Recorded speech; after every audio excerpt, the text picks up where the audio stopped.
Tervist! Mina olen Timo Toots ja tere tulemast Maajaama.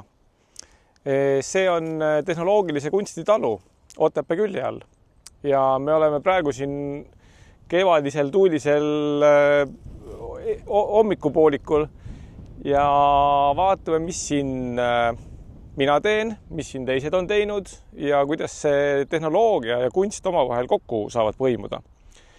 Et see Maajaam on selline, me nimetame seda kunstitaluks, aga tegelikult see on selline koht, kuhu saavad tulla teised kunstnikud töötama, olema ja nendel teemadel ka mõtisklema. Et see koht on just selleks mõeldud. Et me nimetasime seda tehnoloogilise kunstitaluks sellepärast, et meid huvitab, kuidas tehnoloogia kunsti mõjutab, aga samas ka, kuidas tehnoloogiat kunstis hästi ära kasutada. Minu enda taust on samuti selles samas valdkonnas, et olen aktiivne kunstnik ja kasutan tehnoloogiat oma igapäevases loometöös pidevalt.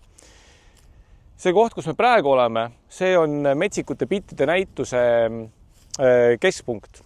Iga 3 aasta tagant toimub siin metsikute bittide suur näitus, mis hõlmab umbes 3 kilomeetrit jalutusradu ja umbes 10-15 installatsiooni. Ja need installatsioonid on just täpselt tehnoloogiliselt üles ehitatud, et meie mõtestame seda niimoodi, et tehnoloogia kunstis on midagi sellist, mida võib käsitleda materjalina, et tehnoloogia kui materjal, mida saab siis nagu savi mätsida, et tehnoloogiat saab samamoodi enda kasuks ja selle eesmärgi kasuks siis tööle panna. Aga teine teema on ka tehnoloogia nagu subjektina, et kuidas tehnoloogiat uurida ja kuidas see ühiskonda ka mõjutab. Ja miks see koht on just siin Otepää looduspargis, on see, et meid huvitab ka see, kuidas selle tehnoloogia, mida inimesed loovad, siis ka loodusega kontaktis on. Et siin on siis väga erinevad teemad saavad kokku ja on selliste erinevate maailmade, ütleme isegi põrkumiskoht. Ja mulle tundub, et see tehisaru uus ajastu, mis on tulemas, on selge trajektooriga siis põrkumises nii meie inimestega kui ka selle loodusega meie ümber. Et need teemad saavad üha olulisemaks. Ja kutsun teid 27 aastal ka siia näitusele. Oleme terve suve avatud ja olete teretulnud uudistama. Aga võib-olla lähme vaatame, kuidas seda tehnoloogist kunsti siin tehakse ja kuidas see tehisaru ka minu töödesse jõuab.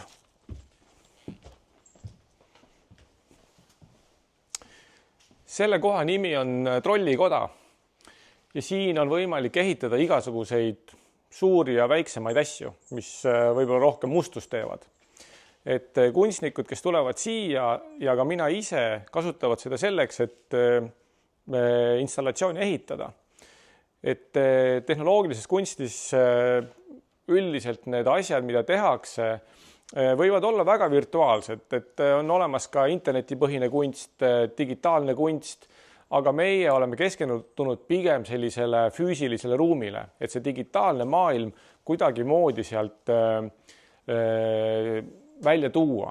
Et siin võib-olla saame vaadata ühte teost, mis on küll ära pakitud, aga mis tuleb järgmisel aastal näitusele ja mis kasutab tehisaru oma töös.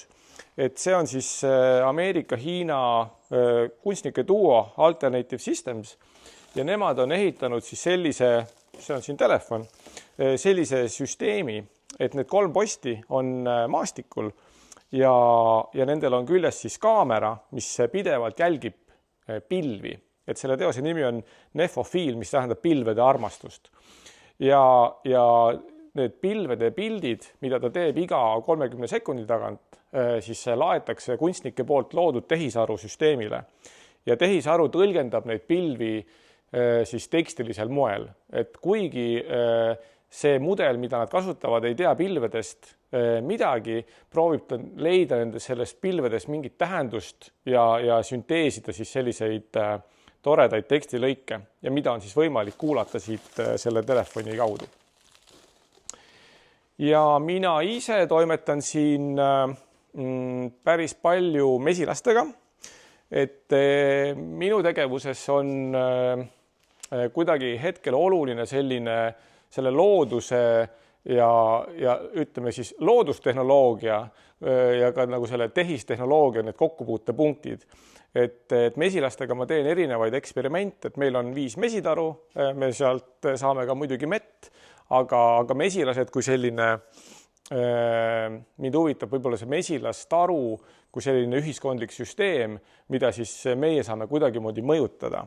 Et sinna mesitarusse üks katsetus on selline, et kus ma panen siis ettevalmistatud objekte ja mesilased siis, kuna mesilased on väga head arhitektid ja ehitajad, siis loovad selle objekti ümber oma siis teose. Et see on koostöö siis minu ja mesilaste vahel, et mina annan neile nagu sellise alguspunkti ja nemad siis jätkavad seda tööd.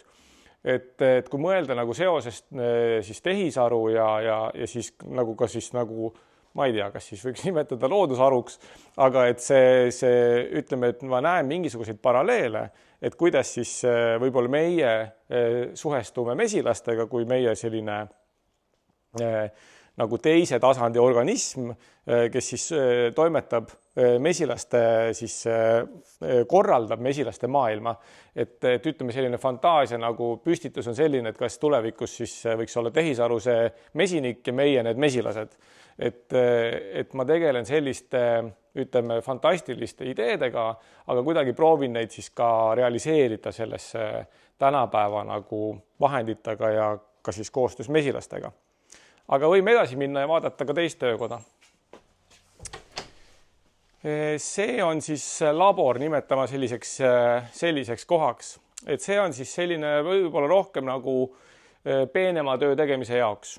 Et siin parasjagu on näha siis minu installatsiooni, mis on ka hetkel Kumus vaadeldav, Neural Nektar või eesti keeles Neuronektar, siis mesilasvahast loodud ajuskulptuurid. Et need siis on sellised väikesed skulptuurid, mis on siis seal näitusel ka kahte moodi kasutuses. Et üks on siis see, et see skulptuur on käinud mesitarus. See konkreetne ei ole, selle olen mina valmistanud. Aga skulptuur on käinud mesitarus ja mesilased on ise ehitanud sellele ajule peale siis omad struktuurid. Ja see on jällegi see mesilase inimese koostöö koht. Aga teine siis võib-olla teine osa sellest näitusest on selline metafoor ka sellele, kuidas siis tehisaru siis inimese loodud loomingut võtab ja seda ära kasutab enda siis mudelite treenimiseks. On siis selline, mul on ehitatud selline robot, mis sulatab seda inimaju järjest väiksemaks ja väiksemaks. Et ta võtab sealt ja kasutab seda, ütleme siis sellist siis inimese loodud väärtust iseenese hüvanguks. Ja seda ma näen nagu ka üleüldiselt toimumas, et kõik inimese loodud kultuuriline, ütleme siis mateeria, olgu see siis pildid, videod, raamatud, tekstid, maalid, seda kõike tehisaru kasutab ära selleks, et enda mudeleid treenida ja muidugi selleks luba ei ole mitte keegi küsinud. Et see on üks probleem võib-olla nende autori õigustega ja et kuidas siis nagu tasustada seda osa, kui tehisaru ettevõtted tekitavad tohutus koguses väärtust, aga tegelikult selle jagamine ei toimu siis õigesti. Ja ma näen, et ega tegelikult sellele arvatavasti võib-olla väga head vastust hetkel ei olegi, et kuidas seda teha, sest hetkel töös olev süsteem seda lihtsalt ette ei ole näinud. Ja mina isiklikult oma töödes siis proovin nagu siis lihtsalt vaadata seda olukorda ka sellisena, nagu ta on. Ehk siis teha teoseid selliselt, et tehisarul ei oleks võimalik neid lihtsasti kopeerida. Et kui mõelda ka nagu siis näiteks ajaloo peale, et kui kunagi siis olid maalikunstnikud ja kui tuli fotograafia, siis ka fotograafia võttis maalikunstnikelt selgelt selle töö ära, sest et varem oli maalikunstnike töö ka ajalooliste hetkede jäädvustamine ja ka portreede loomine, siis sellist nagu ütleme siis nagu tõelisusele lähedal olevate teoste loomine, et selle töö võttis fotograafia naksti ära, sest et fotograafia oli sellest lihtsalt palju parem ja maalikunstnikud kaotasid töö ja nad selgelt olid pahased selle üle. Aga kui me praegusel hetkel vaatame, siis fotograafia üle me keegi üldiselt ei pahanda enam, et see oli mingisugune murranguline aeg, mis elati üle ja toimusid muutused. Ja ma arvan, et samasugused muutused on toimumas ka praegu ja ennast selles muutustes positsioneerida on lihtsalt mõistlik mõelda, et kuidas see asi saab edasi minna ja võib-olla leida viis, kuidas teha loomingut nii, et see võib-olla ütleme siis, et tehisarul ei oleks võimalik seda liiga lihtsasti järele teha, sest et kui tehisaru teeb seda paremini, mida sina teed, siis sinu tegevus võib-olla ei olegi siis enam nii mõistlik. Ja leida selles loomingulises tegevuses siis midagi sellist, mis siis paelub ja kuidagi moodi töötab teistmoodi kui tehisaru loodud teosed. Ja ma arvan, et selleks on väga palju võimalusi, sest kui me mõtleme ka maalikunstnike peale, siis kas nad on kadunud sellest kunstiringist? Ei ole. Nad jäid väga hästi ellu ja nad hakkasid tegema hoopis teistsuguseid teoseid ja keskendusid hoopis teistsugustele asjadele. Ehk siis ma näen, et sama asi võib juhtuda ka loominguga ka praeguses etapis, kus loojad peavad mõtlema nendele teistsugustele aspektidele, mis on olulised nende jaoks. Ja võib-olla selline, ütleme siis funktsionaalne kunst, nimetame seda näiteks mõnele kodulehele tehtud illustratsioonid, et ütleme, juba praegu neid lihtsalt genereeritakse tehisaru abil ja ütleme inimese töö seal sees sellises olukorras, et ei ole nagu väga suurt enam vahet, aga see on samamoodi selline funktsionaalne lähenemine kunstile ja ma näen, et kunst jääb ellu siis, kui sellel on ikkagi sügavam mõte ja sellel on ka siis inimene taga, et kunst, mis on inimese ja inimese vahel, see on ikkagi dialoog, see on ikkagi kommunikatsioon ja see on see, mis teeb kunstist kunsti. Et ma arvan, kui sellele keskenduda, siis loojana on endiselt võimalik, aga tulevikus võimalik väga hästi siis mitte ära elada, aga vähemalt leida endale siis selline üllas eesmärk. Et ma arvan, et see on väga oluline, et leida see eesmärk ja põhjendus, miks seda asja üldse teha. Ja kui see enda jaoks ära põhjendad, siis ei saa seda tehisaru, ütleme küll, sinu eest ära teha. Aga vaatame natukene ka sinna poole. Et selles labori osas toimetan ma igapäevaselt siis oma teoste kallal, et alati on mitu projekti korraga käsil ja see segadus on siin lainetab üles alla nagu ikka. Et on öeldud, et kunstniku stuudio näitab seda, milline tema aju on. Ja minu aju on selgelt hetkel väga segadust täis. Aga ütleme enda teostes kasutan ma tehisaru ka üsna võib-olla mitte palju, aga päris mitmes aspektis ma olen hakanud kasutama. Et üks aspekt on võib-olla programmeerimine. Et kuigi ma ise olen suuteline programmeerima ja olen varem ka kaasanud teisi programmeerijaid endale appi, siis nende tehisaru tööriistadega nagu see programmeerimise võimekus on natukene kasvanud. Et selle sama Kumu näituse jaoks ma kasutasin tarkvara loomiseks ainult tehisaru. Varem seda ei ole kunagi teinud, et oma teosed ma ikka olen hakkama saanud, aga seekord nagu eksperimendi käigus mõtlesin, et proovin. Ja see kogemus on olnud väga huvitav. Et kuidas nagu siis süües kasvab isu. Et kui varem, kui ma tahtsin mõnda siis tarkvarale mõnda nagu siis lisa siis võimalus, siis ma pidin selle ise programmeerima, selleks kulus teatud tund aega või mis iganes. Ajakulu oli päris suur. Aga nüüd, kuna see ajakulu on väga väikseks läinud, siis ma tahan ka rohkem. Et ma tahan ühest tarkvarast saada rohkem ja see siis tegelikult tagurpidi nagu töötab niimoodi, et ma ikkagi kulutan sama palju aega sellele töö tegemisele, aga ma saan lihtsalt võib-olla natuke rohkem sellest välja. Aga huvitav aspekt, mis selle juures tekib, on selline, ma ütleks, selle nimetus oleks võib-olla selline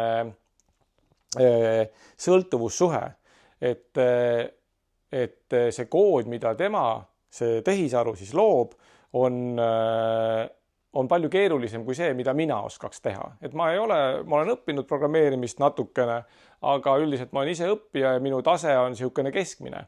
Aga tehisaru programmeerib sellisel tasemel, mis on palju kõrgem ja see sõltuvussuhe tekib selline, et ma jäängi temast sõltuvaks. Et kui mul on vaja väga kiiresti enne avamist mõnda muutust teha, siis mul juhtus näiteks see, et minu siis limiit sai täis seal tehisaru kontol ja ma ei saanudki rohkem midagi teha ja ma ei osanud ka ise leida seda viga ülesse. Ehk siis selline sõltuvussuhe on tehnoloogiaga väga kerge tekkima. Ja ma arvan, et selles me peaksime olema nagu üsna ettevaatlikud.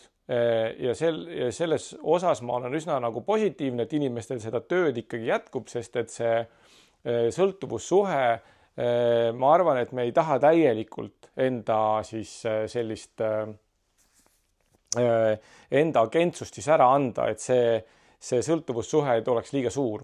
Et ma teen ka Kunstiakadeemia tudengitele töötubasid, mille mõte ongi nagu selles, et seda tehnoloogiat mõtestada ja sellest mõelda kui avatud ütleme protsessist. Et tehnoloogia ei ole midagi sellist, mida poest alati ostma peab ja tehnoloogia ei ole midagi sellist, mida teised alati teevad, vaid see on midagi sellist, milles on ka meil üksikisikul võimalik siis kaasa lüüa ja tegelikult seda tehnoloogiat arendada sinna suunda, kuhu me tahame. Ja me peame selles olema ka väga häälekad ja ütlema, kui meile midagi ei meeldi. Et tehnoloogia üldiselt areneb kiiremini, kui inimese siis arvamus nagu järele jõuab. Ja ma arvan, et see, et me tagantjärele ütleme, et meile mingisugune tehnoloogia ei sobi, ma arvan, et see on okei ja me peamegi seda tegema. Et kui mõelda nende tehnoloogia hiidude peale, siis tegelikult nemad valitsevad väga suurt osa meie ühiskondlikest protsessidest, aga me ei ole neid valinud. Me ei ole toimunud demokraatlik valik ja ma arvan, et see tegelikult lõpuks peab toimuma ja selle maailma peab ära reguleerima. Aga need Kunstiakadeemia töötoad, näiteks üks viimane, mis ma tegin, siis tema aluseks oli iga tudeng sai ühe printeri ja eesmärk oli see printer täielikult pilbasteks teha ja leida sealt siis mingisugune materjal, millega siis edasi töötada või inspiratsioon või mõte.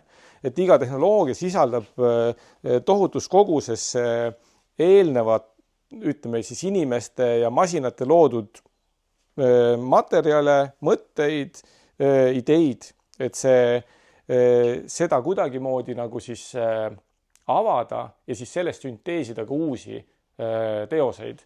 Et võib-olla sellise loovuse nagu, kui rääkida, et mis asi see loovus üldse on, et Jaan Aru ütleb, et loovus on siis väga suure töö tulemusena saadud siis ütleme siis mõtted, tähelepanekud ja siis nendest pusletükkidest siis uute ideede kokkupanek. Et kui me räägime ka tehnoloogiast, siis ka igas praeguses tehnoloogias on tegelikult kõik need mõtted ja asjad sees. Et me võiksime neid asju mõtestada, läbi mõelda, et mis asjad need üldse on, miks meil need üldse vaja on, mida nad meie eluga teevad ja siis sellest siis tegelikult saab teha uusi teoseid ja uusi mõtteid. Et tehnoloogia on täiesti avatud protsess ja me peaksime sellest nii mõtlema, kui mitte tootest, mida sa ostad poest. Ja tudengitele see selgelt väga meeldib, sest et kes on varem. Minu lapseeas oli üsna tavaline igasugused seadmed lahti teha, tihtipeale mitte kokku neid panemata. Et see kogemus on väga-väga oluline, et kui teil on mõni seade ja teil on mõni juhendaja, siis proovige see läbi, see on maailma avardava. Lõpetuseks ma tahaks näidata ühte teost, mis ma tegin mitu aastat tagasi. Selle teose nimi on Elektrosaun ja kui ma mõtlesin, et mis asjad on saunad, et see saun nagu on selline, kui me mõtleme tavalisest soojast saunast, siis me mõtleme kuumus on selline väga intensiivne, seal on, sa higistad ja sul on väga tugev füüsiline kogemus. Aga mina laiendasin seda nagu veel laiemaks, et aga see võib ju igasugune muu füüsiline kogemus ka olla väikses ruumis. Ja siis tegin sellise elektrosauna installatsiooni. Ja see on täis vana tehnoloogiat. Ma sain Läti jäätmejaamast nii palju vana tehnoloogiat ära viia, kui ma tahtsin ja ehitasin sellest sisemuse sellele saunale. Ja see kogemus on umbes 10 minutit, sa lähed sinna sisse ja kõik need seadmed, need vanad seadmed, mingisugused printerid ja skännerid ja raadiod, need hakkavad ühekaupa tööle ja lõpuks on see selline kakofooniline, väga tugev füüsiline elamus. Ja kui ma mõtlen ka sellest tulevikust, siis mulle tundub, et see muutus, mis tuleb, on meie eludes võib olla sama tugev nagu see sauna kogemus, kus see tehnoloogia muudab ühiskonda nii tugevalt ja me peame selles kuidagimoodi hakkama saama ja selle leili ära taluma. Aga loodetavasti on sellel ka mingist sorti positiivsed mõjud meie ühiskonnale ja me peame need üles leidma, neid asju ise siis juhtima. Aga vaatame korraks siia sisse ka. Siin saunas istudes, ümbritsetud kogu sellest tehnoloogiast, olles ise enda kunstiteose sees, mulle tundub, et see leil, mida me võtma hakkame, vajab samu asju, mida ka saunas olemine, üksteisega kokkuhoidmist, sõprust ja austust. Läbi selle me saame sellega väga hästi hakkama. Ja ärgem unustagem, et me saame kasutada kunsti selleks, et anda teada teistele, kuidas me tunneme ja millest me mõtleme ja kuidas meie maailmast aru saame. Et see on suhtlusvorm, mis ei kao kuhugile.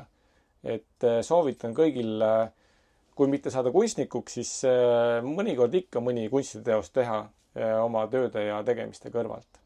Olge toredad!